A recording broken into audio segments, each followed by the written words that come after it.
now for a word from our sponsors, PHL Life Sciences, a division of the Philadelphia Convention and Visitors Bureau. Host your convention or trade show in Philadelphia, one of America's leading life sciences hubs. PHL Life Sciences, the first and only CVB division of its kind, will connect you to the professionals at the forefront of your industry and to a culture you can only find in Philadelphia. A city known for its rich history that's forging a bright future, Philadelphia challenges the expected and defies convention. A world of discovery is waiting. Visit phlife.com to learn more.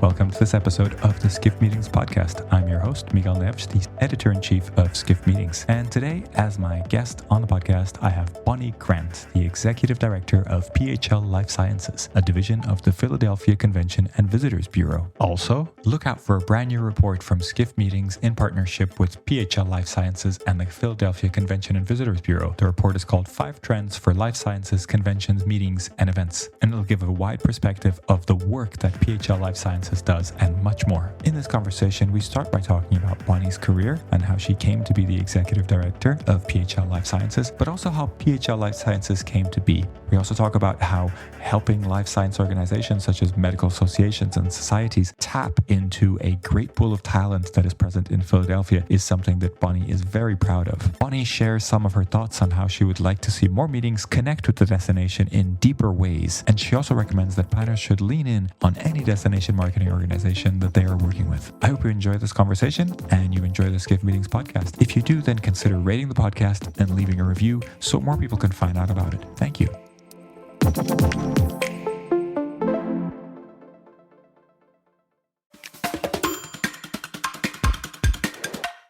Hello, everybody. Welcome to this episode of the Skiff Meetings podcast. My name is Miguel Neves, the editor-in-chief of Skiff Meetings, and I am delighted to have Bonnie Grant, the executive director of PHL Life Sciences, with us today. Thank you for joining us, Bonnie. You're welcome. Thank you for having me. Bonnie, would love to kind of understand your journey in the industry. You've been you're the executive director of PHL Life Sciences. You've been in the industry, you've been involved for a while. I can see that from your resume. But would you tell us a little bit about your history, how you got involved? And I'd like to start with, I do this with all our guests, by when you first realized that there was a meetings industry. Like, when did you first realize that events and business events in particular were a thing? Well, I have a history in higher education where I started my professional career as a public relations professional. I helped recruit, students to college, and I helped position for a number of educational institutions, helped position their economic impact with the city and their role in the community. And, with a journalism degree, a master's degree in journalism, I wrote for a lot of those publications. When I started realizing there was an event industry was probably during events like commencement and donor events and things like that. So I progressed from there, and I went to work under 2 mayors for the city of Philadelphia. And that office was called the Office of the City Representative. And they were responsible for special events, festivals, parades, you name it. And I was brought on as a deputy under the Mayor Rendell administration, and then stayed on under Mayor Street's administration, where I was the city representative. So I was responsible for overseeing the operational events task force and, also connecting with other hospitality organizations in the city, hospitality and tourism, to make sure, that the calendars coincided, and to see what was speaking to our citizens, our visitors, and, general constituents. And of course, everyone had questions all the time, and there were multifaceted operations behind the scenes to pull off these big events, the mega events, I'll call them, something like our 10-day 4th of July celebration or holiday festival over the winter holidays. And that's how I got into this. One day when I was planning for our Super Bowl parade, which Philadelphia has a base of very passionate sports fans, and we were in the playoffs, and we were you have to plan for a parade like that. So we planned the parade. I met a lot of people at the Philadelphia Eagles. And, we did not win the Super Bowl, but I ended up going to work for the Philadelphia Eagles for a couple of years, involved in their community initiatives, events around Eagles tackling breast cancer, the Philadelphia Eagles Youth Partnership, game day events, and things like that. And then I had a couple gigs in between, but I ended up at the Philadelphia Convention and Visitors Bureau for a very specific business development division, and that is PHL Life Sciences. So the Philadelphia Convention and Visitors Bureau certainly markets to all associations and meeting organizers to have them choose Philadelphia as a destination for their meeting. We compete fiercely with other cities for that. But my area was life sciences, and it was just kind of birthing at that point. I've been here now for 16 years. And the life sciences industry in Philadelphia was very, very strong. And we were assessing that 40 some percent of the meetings that come to Philadelphia were related to life sciences, to medical, nursing, healthcare, bio.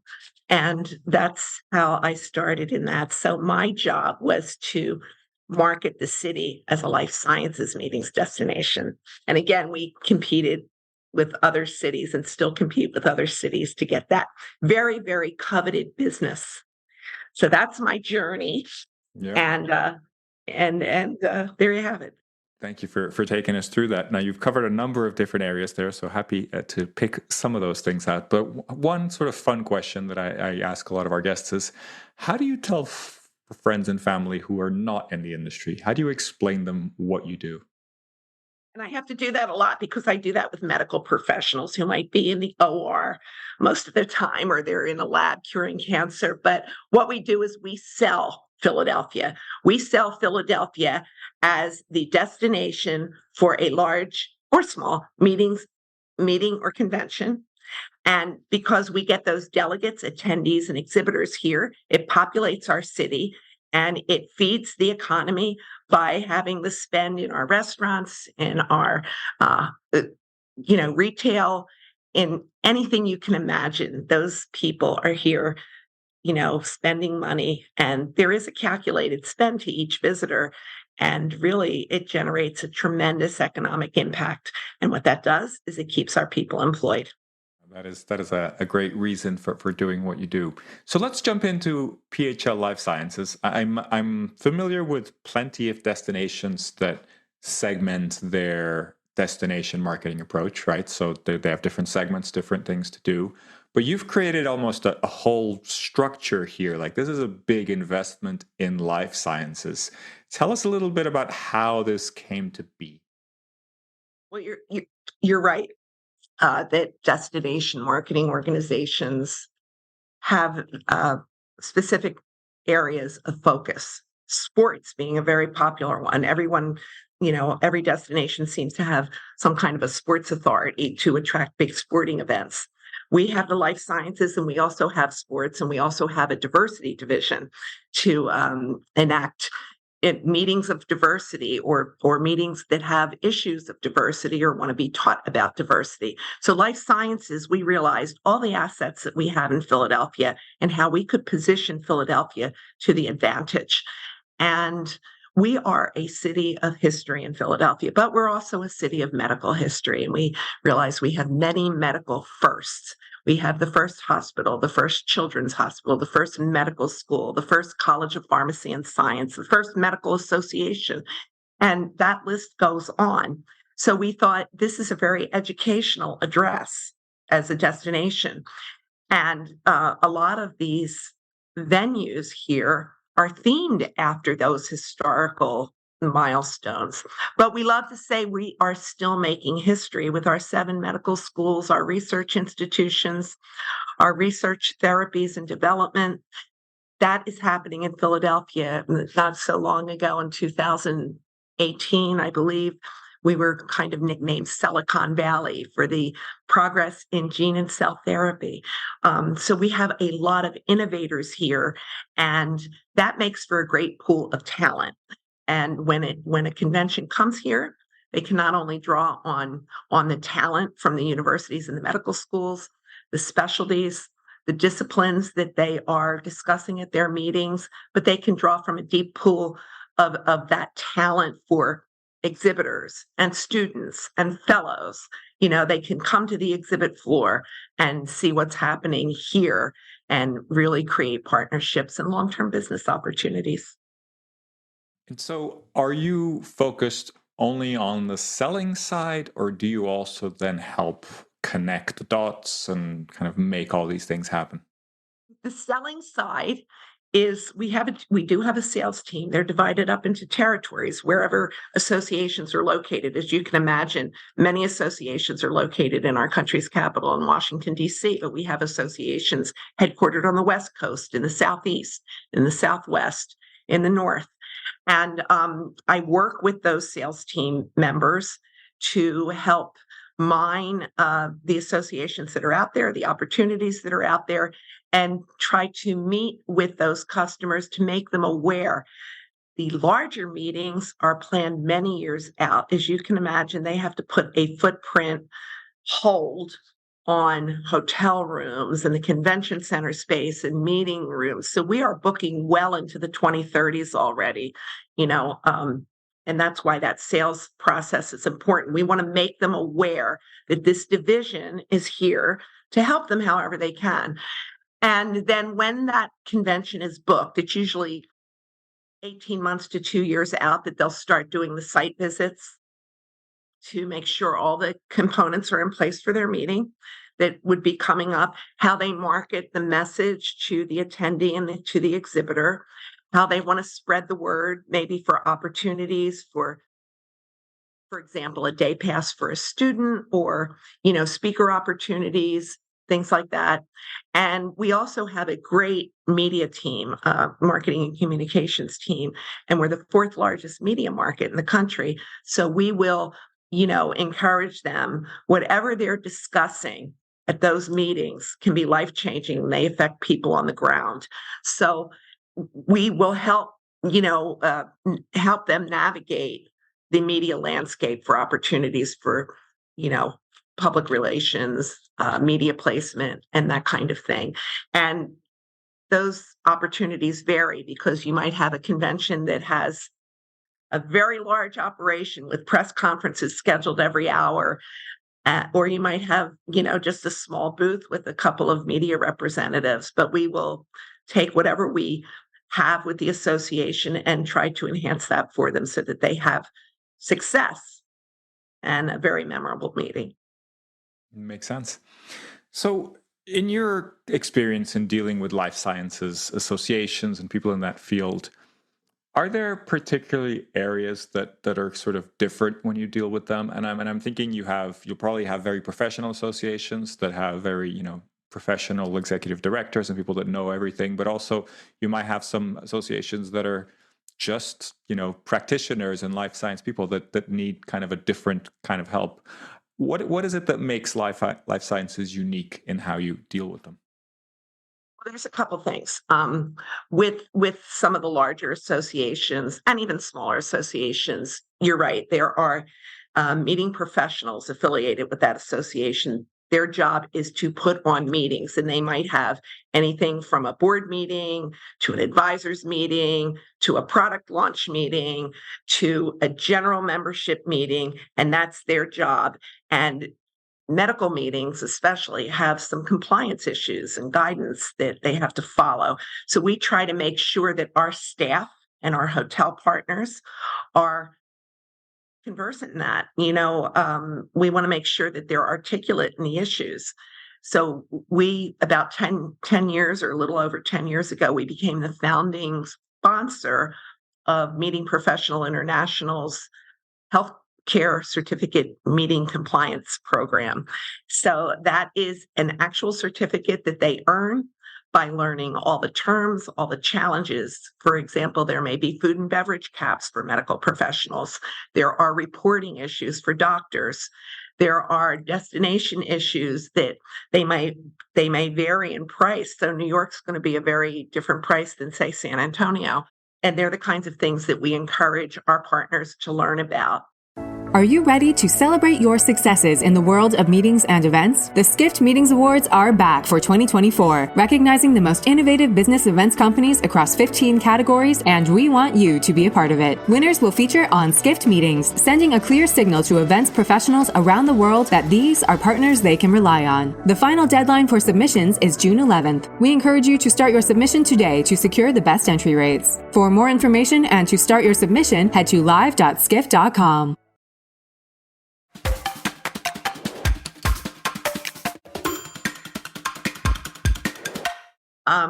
The second part of the question, I think, was what else did you repeat that? Yeah, I mean, I'm just curious about how you help them, right? Because I'm thinking it's not the same as any other part of the sales organization, right? So some associations are strictly run by volunteers.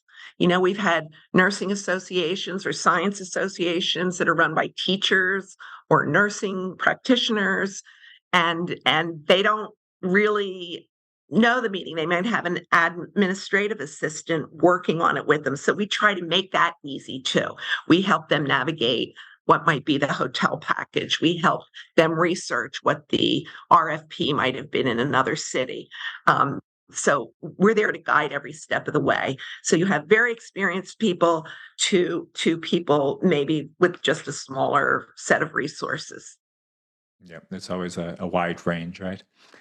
So I want to kind of zoom out with you a little bit and talk about the industry at large and talk about a little bit what you love about the industry. And also, what would you like to see change? Because I'm sure that there are some things that you'd like that they ran a little bit different or that they were a little bit different.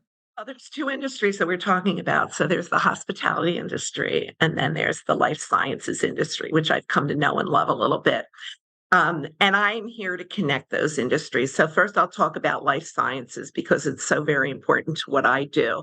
For example, during the pandemic, that industry did not stop. They were, depended on. They were the people that we looked to. Nobody knew what they were going through, especially as the hospitality industry shut down. We already had advisors in place. So let me just say that the way that my division works is I engage industry professionals as close to the leadership position as I can get.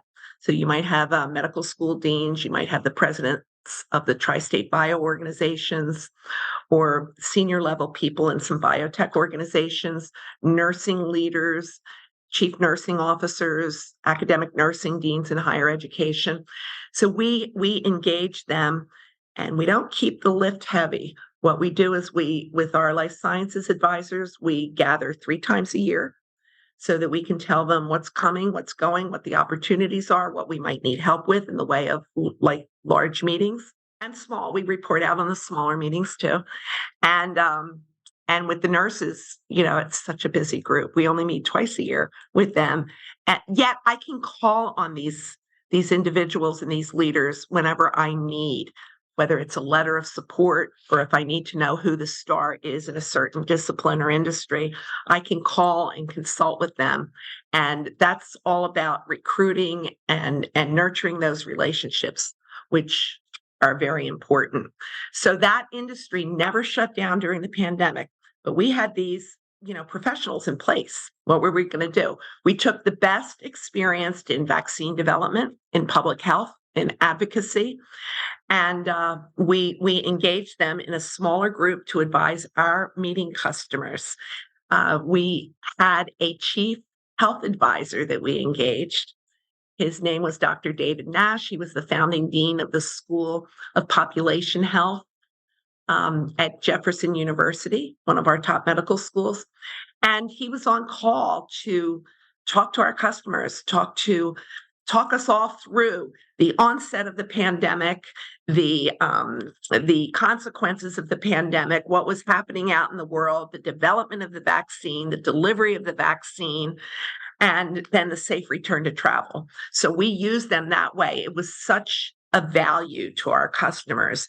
And as a result of that, in industry publications, we got a lot of attention that we were doing that. I think we are the only division of a destination marketing organization that has an official role in life sciences that has an official staff assigned to it. And more destinations are getting involved with their medical partners, as they should, because they do produce valuable connections. But we've been doing it for a very long time. So I've been here for 16 years. Prior to that, there was something called the Philadelphia Healthcare Congress that was part of the Convention Visitors Bureau, and it was really only a small group of doctors that focused on citywide medical conventions. When the big bio convention came here in 2005 with 18,000 attendees and such a $60 million economic impact, the tri-state, and we are a tri-state region here, Philadelphia, in Pennsylvania, New Jersey, and Delaware, the tri-state region life sciences leaders came together and realized that we are a vibrant life sciences hub. And these meetings offer a way to show that off to the world. So they got together, and many of those original steering committee members stayed on to form PHL Life Sciences. Fascinating. So that was the turning point, or when you got serious about it, right? It was, yeah. And the comment about anything you'd like to see changed, is there anything from either industry that I you just think? talked about this recently. I would love to see, as these meetings and conventions come to a destination, I would love more opportunities for the attendees and the delegates and the leadership of the various components of that convention or association to really delve into the destination's assets in whatever their discipline is. And I would love to see a half a day, a full day session dedicated just to that, so that they can really get to know the destination and what they have to offer in what they do. And are you seeing that as kind of like a field trip opportunity where you go and Be a into field trip. I've arranged for medical tours. We have the first surgical amphitheater here, which is fascinating to see, with the natural light, the dome, and the history behind it, and how women would come into that surgical amphitheater and be heckled out by male physicians who thought that the women's place was in the home. But it could be a tour. They could go out to the University of Pennsylvania proton therapy. They could go to something like the Barnes Foundation.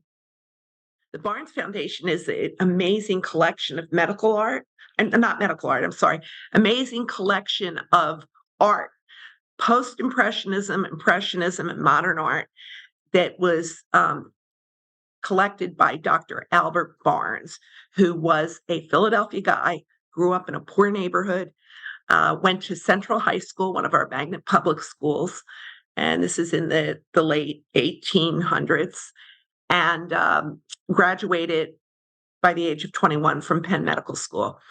And at the turn of the century, I believe it was around 1904, he and a German chemist developed a drug called Argerol that went into the eyes of every newborn baby to prevent venereal disease. And that's how he, earned his money, his fortune. But he was friends in high school with a painter known as William Glackens, who was an Impressionist painter. And he gave William Glackens the first $20,000 to go over to Europe and buy the first round of collection of art. And he bought it back. And then Dr. Barnes became very involved in it himself. He collected the art, he hung it here, and he also had his drug manufacturing facilities here. And he would teach his staff, his employees, about art. And that collection started to become known, around the world. It was out in Lower Merion, which is about 5 miles outside of Philadelphia. And unfortunately, Dr. Barnes died in the 1950s in a car accident. I'm telling this story to illustrate that it's a beautiful medical story behind the art. They moved the museum and hung it exactly how he had it presented out in Lower Merion, and now it's a major museum on our parkway. They do classes, they have special event venues, so a lot more people are able to experience that collection, and it rivals the Louvre as far as Impressionism art. Wow, what a story. Yeah, it's a great story. But, so we offer all these things like the Franklin Institute Science Museum, the Mutter Museum, which is a museum of medical oddities. There are also special event venues that can really enhance, and in conjunction with event at a meeting or a convention. Yeah. So looking to the future, I mean, you've mentioned a few things that you'd like to see change. So I think that's quite interesting. Kind of following on from that, how do you see events, conferences, meetings, that kind of thing changing? And I'm putting a date here of 2030 as sort of an end date. So 6 years time. Do you see them changing? And in what way do you see them changing? It's all playing out right now. Certainly the pandemic taught us about virtual meetings. So some doctors learned that, they don't have to be out of the office as long if they have that virtual component. A lot of technology, a lot of apps that are out there. But I don't see face-to-face meetings going away. I don't. There are opportunities to network, to travel, to experience cities, and to experience your colleagues in person. So even by 2030, hopefully there will be a very streamlined process for RFPs and getting a destination selected. And I do see by 2030 that Philadelphia will be on the map as one of the premier medical meeting destinations for attendees, delegates, exhibitors, and certainly leadership and associations. Okay, so that would be the goal for PHL Life Sciences? Yeah, that I'm constantly building up to that every day. So I'm involved in a lot of professional organization for meeting planners, educating them about what we do and how we do it, and how we have this very specific division that is dedicated to medical, life sciences, nursing. And I'm told there are 500 new medical meetings emerging every year because of, it takes so much time, say, for a drug to get to market. It might take, 10 to 15 years between all the clinical trials and the investment. But Philadelphia is a location where investment is happening. I just went to an advocacy day for our state of Pennsylvania, the Commonwealth of Pennsylvania, and I was with life sciences professionals. And we broke up into groups to talk to legislators to hear some of the things that these organizations or, at the innovation centers, what they're working on, whether it's, a delivery of a cell and gene therapy to go through a catheter in the back all the way up to the brain to treat Parkinson's disease. I mean, that's something far into the future, and that they're at the beginning of their journey, to all of the advocacy that goes on for research and development taxes and that kind of thing. And then I tell my story as we go around the room. They say, we're doing this, we're doing that, we're curing this, we're working on this. And I said, and I book room nights. Mhm. I book room nights for these amazing meetings that happen where they discuss these things and do discovery. And it's just, it's a great position to be in, because I do hear a lot of innovation, and I believe they have a cure for everything at this point, at least in mice. Absolutely. So you talked a bit about the future already. Just wondering if there's any trends that you're seeing ahead that you're excited about. I'm excited about the number of meetings that are happening and the awareness that a destination like Philadelphia is attaining by not only the great things that are happening in the city and the medical community, but how that's translating into a resource for meeting planners. So I'm very excited about that. That grows every year. If I go out on sales calls with my team, if if I'm in the trenches with the destination services team as they're delivering, transportation, housing, and everything like that, I get opportunities to meet the clients all the time. And then at our meetings, and this is a trend that we started a few years ago, at our actual meetings of our advisory boards, we invite the leadership of upcoming conventions in so that they can talk leader to leader about the opportunities in Philadelphia, about what their mission is and how they can help each other. So I would like to see that grow and grow. I love it. And what about challenges? Are there things that keep you up at night, things that you're concerned about that you'd like to address in some way? because we might have all the components in place for the content and the connections, and then there may be a challenge with, say, meeting space or getting from point A to point B, or there's another competing event, and we have to work around those kinds of challenges. They're on the logistics side. They're real, and we want to be able to accommodate physicians and science professionals as to how they learn, so we want to offer them the best scenario possible. So we're always working through those kinds of those kinds of issues. Yep, always worth addressing. Yeah. Bonnie, it's been really interesting learning about your work, and it's fascinating that you've been working on this for a while, and how it's come together and how it's developing. Is there anything else that you want to add in terms of what PHL Life Sciences can do and what it's hoping to do in the near future? Just want to make sure that we have everything in place to connect all these resources to the scientific minds that come to Philadelphia, so that they have a very memorable experience. And of course, if they have a memorable experience, the hope is that they will come back. But this talent that emerges from Philadelphia that can benefit their meeting, it's not to be denied. And there are unique partnerships.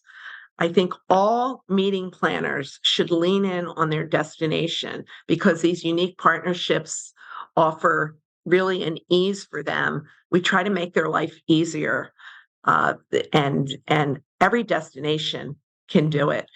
Our services are free of charge. We are here to help the economy. We are here to, create and maintain jobs in hospitality.